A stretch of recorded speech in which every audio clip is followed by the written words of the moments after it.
तक एक भी प्रमाण ये नहीं दिखा पाए कि मस्जिद किसने बनाई, जमीन किसकी, किससे खरीदा, कुछ नहीं। बस 91 का वर्शिप एक्ट, ये सुप्रीम कोर्ट के उस 91 के कानून को बनाएंगे क्योंकि वो इनके फेवर में है। सुप्रीम कोर्ट ने जब एनआरसी लागू किया तो इसके खिलाफ हो गए। सबसे बड़ी बात तो यह है कि हमें तो आज तक ये समझ में नहीं आया कि जब बंटवारा हुआ सन 47 में और इस आधार पे हुआ कि आप उधर चले जाइए, हिंदू भाई इधर रह जाए, ये क्यों रहे यहाँ पे? अगर इनके पास पैसा नहीं होगा तो हमारा इतना विश्वास है कि जो 100 करोड़ हिंदू भाई हैं, अगर 1-1 रुपया भी दे देंगे दान में तो 100 करोड़ रुपया आ जाएगा। इनको जहाज में बैठा के चावल दाल के साथ भेज दिया जाएगा कि लो महाराज जाके साल 6 महीना खाओ पियो हगो। अभी एक वजू खाने वाली बात आई कि हम वजू कहाँ करेंगे। अबे साले, तुम तो सड़क पे बैठ कर नमाज पढ़ लेते हो, तुम रेलवे में बैठ के पढ़ लेते हो, तुम टोटी के पास पढ़ लेते हो, तुम पखाने के पास पढ़ लेते हो, हैं? तो तुमको वहीं आके हाथ धोना है महादेव जी के ऊपर। इतने साल से साले तुम थूक रहे थे, हाथ धो रहे थे, और अब तुमको लगता है कि तुम वजू करोगे और हम लोग खड़े होकर कोर्ट और तुमको देखेंगे? ये नहीं देखा जाएगा, बिल्कुल नहीं देखा जाएगा। श्री राम के नारे लगाने में कोई हर्ज की बात नहीं है। जो उलमाए दीन श्री राम के नारों पर आपत्ति जता रहे हैं और कुफ्र का फतवा जारी कर रहे हैं, वो बिल्कुल सरासर गलत है।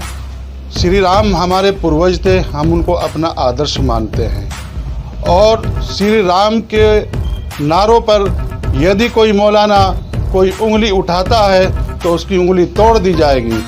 और यदि कोई मौलाना किसी राष्ट्रवादी मुसलमान के खिलाफ और श्री राम के नारा देने वाले के खिलाफ कोई फतवा जारी करेगा तो उस हाथ को भी उखाड़ लिया जाएगा।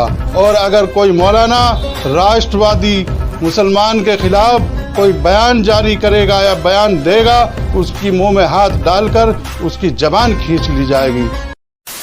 क्वेश्चन है कि इनका कहना है कि मुसलमान बच्चे नमाज पढ़ के आ रहे थे, उनको मारा। इस देश में ऐसा हो नहीं सकता।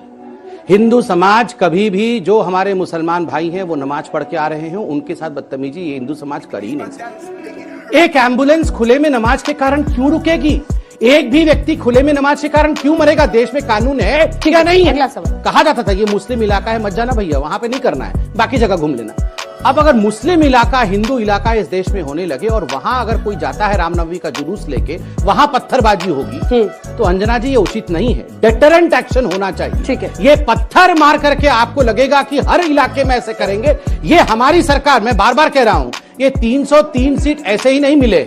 सबका साथ, सबका विश्वास, किंतु केवल तुष्टीकरण का साथ और केवल एक संप्रदाय के साथ वोट बैंक की राजनीति करना।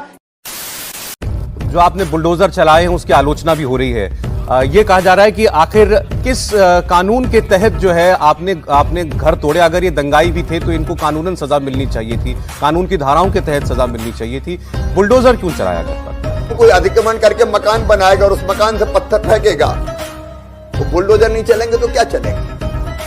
अतिक्रामक वो पत्थर भी फेंके, वो गुंडागर्दी भी करे, वो आग भी लगाए और छोड़ दिए जाएं, कतई नहीं छोड़े जाएंगे।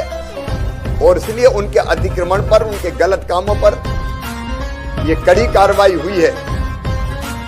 और ये केवल बुलडोजर यही नहीं चला, मध्य प्रदेश में इसके पहले भी अगर कहीं किसी ने गड़बड़ की है तो पूरे मध्य प्रदेश में कार्रवाइयां हो रही। 21,000 एकड़ जमीन हमने दबंगों से मुक्त कराई है मध्य प्रदेश में, जिसको हम अब गरीबों में बांटने वाले हैं।